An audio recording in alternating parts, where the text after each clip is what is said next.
फर्स्टमा हामी Chrome open गरौँ अथवा कुनै ब्राउजर छ त्यो ब्राउजर ओपन गरौँ त्यसमा चाहिँ हामी पाइचाम डाउनलोड गरेर टाइप गरौँ हैन त्यसपछि हामी यहाँ जेटब्रेन्सको चाहिँ एउटा लिंक हुन्छ त्यो लिंकमा क्लिक गरौँ त्यसपछि अब हाम्रो पाइचाम चाहिँ दुईटा एउटा प्रोफेसनल र अर्को कम्युनिटी छ प्रोफेसनल भनेको चाहिँ हामीले पे गर्नुपर्छ अनि कम्युनिटी भनेको चाहिँ हामीले अब फ्रीली युज गर्न पाउँछौँ अनि त्यही भएर अब यसमा चाहिँ हाम्रो यहाँ दुईटा अप्सन छ हामी चाहिँ .exe वालामा नै चुज गर्छौँ अनि अब हामी डाउनलोडमा क्लिक गर्छौँ अब चाहिँ हाम्रो डाउनलोड चाहिँ यता तल स्टार्ट भइसकेको छ अब पाइचाम चाहिँ एउटा अब पाइथन प्रोग्रामिङको लागि चाहिँ एउटा राम्रो आइडिया हो जसमा हामीले पाइथनको चाहिँ कोडिङहरू गर्न मिल्छ जुन चाहिँ सजिलो राम्रो एउटा आइडिया हो पाइथनको चाहिँ हैन अनि अब हाम्रो चाहिँ यता अब डाउनलोड पनि अब कम्प्लिट भइसकेको छ अब यसमा चाहिँ हामी क्लिक गर्छौँ अब क्लिक गर्दाखेरि चाहिँ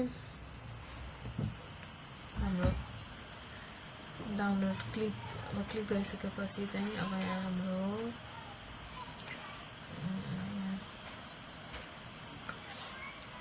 अलि लोडिङ भइरहेछ टाइम हामी चाहिँ अब यता यस गर्छौँ त्यसपछि अब वेलकम टु पाइचाम भनेर यसरी एउटा सानो डायलग खुल्छ त्यो डायलगमा चाहिँ हामी नेक्स्ट गर्छौँ नेक्स्ट गरेपछि हामी चाहिँ यो पाइचाम चाहिँ कता इन्स्टल गर्ने हो हाम्रो अब सीमा आफ्नो कुन चाहिँ उसमा इन्स्टल गर्ने हो त्यो लाग्यो हामी चाहिँ चेन्ज म चाहिँ चेन्ज गर्दिनँ यसमा अब तपाईँहरूले चेन्ज गर्न मन छ भने चाहिँ यता ब्राउजमा गएर चाहिँ यसको फोल्डर लोकेसनहरू चाहिँ चेन्ज गर्न सक्नुहुन्छ अब मैले गरेँ नेक्स्ट त्यसपछि चाहिँ अब क्रिएट सर्टकट क्रिएट गर्दा नि भयो अनि त्यसपछि यो गर्दा नि भयो अनि अब यो चाहिँ हामी नेक्स्ट गरिदिन्छौँ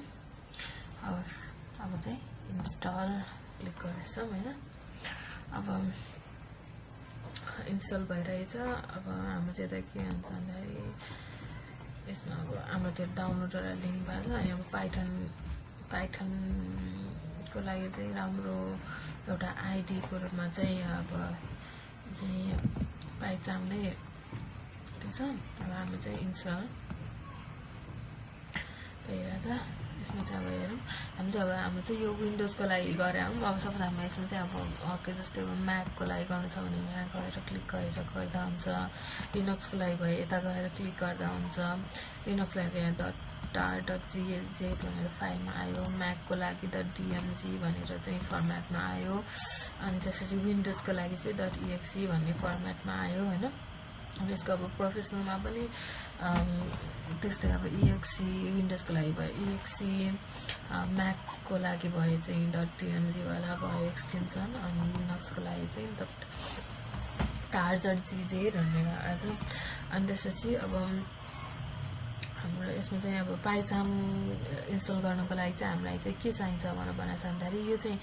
जिनम अथवा केडिडिक्स भने चाहिँ यो चाहिँ लिनक्सको वाला भयो किनभने हामी यता लिनक्समा क्लिक गरेका छौँ अब हामी चाहिँ विन्डोजको लागि के चाहिँ रिक्वायरमेन्ट चाहिन्छ भनेर हेर्दाखेरि चाहिँ के हुन्छ हाम्रो चाहिँ ल्यापटप चाहिँ 64 बिट भर्जन अफ अनि 64 बिटको चाहिँ हुनुपर्छ अनि त्यसपछि ऱ्याम चाहिँ मिनिमम चाहिँ 2 GB हुनुपर्छ अनि त्यसपछि 8 GB of total system RAM चाहिँ रिकमेन्ड गरेको छ हैन यो पाइथनको लागि चाहिँ अनि 2.5 GB चाहिँ हार्ड डिस्क स्पेस हुनुपर्छ अनि SSD चाहिँ रिकमेन्ड गरेको चाहिँ चाहिन्छ रिकमेन्ड चाहिन्छ नि भन्ने छैन तर राम्रो वाला हुन्छ नि रिकमेन्ड गरेको छ अनि त्यसपछि स्क्रिन सोल्युसन चाहिँ रिजोल्युसन चाहिँ 1024 by 768 मिनिमम त्यति चाहिन्छ अनि त्यसपछि यसमा चाहिँ हाम्रो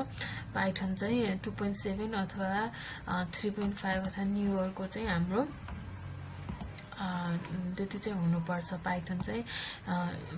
भर्जन चाहिँ यतिको हुनुपर्छ भनेर भनेको छ अनि त्यसपछि अर्को हाम्रो चाहिँ के इन्स्टलेसनको इन्स्ट्रक्सन चाहिँ के भन्दाखेरि run the Python 2022.3.exe file that start the installation भनेर मतलब यो .exe फाइल चाहिँ त्यो रन गर भनेको छ अनि follow all the steps suggested by the wizard and please pay special attention to the corresponding installation अप्सन्सहरूमा चाहिँ अब एउटा त्यो अटेन्सन त्यो भनेको छ होइन। अनि चाहिँ अब पाइचार्मको चाहिँ अरू भर्जनहरू भनेको चाहिँ यिनीहरू छ होइन। यो चाहिँ लिनक्सको भयो, यो विन्डोजको भयो, यो म्याकको भयो। अनि अहिले हामीले उयो गरेको चाहिँ भर्जन 2022.20 को 3 भर्जनवाला भयो पाइचार्म। अनि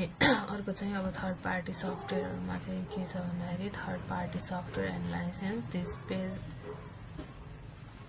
यसमा चाहिँ अब डिफ्रेन्ट थर्ड पार्टी सफ्टवेयर त लाइसेन्सहरू चाहिँ यिनीहरू छ जस्तै अपाचे भयो, MIT भयो होइन। अनि BSD तिनीहरू OFL तिनीहरू भयो, यिनीहरू छ। अब हेरौँ हाम्रो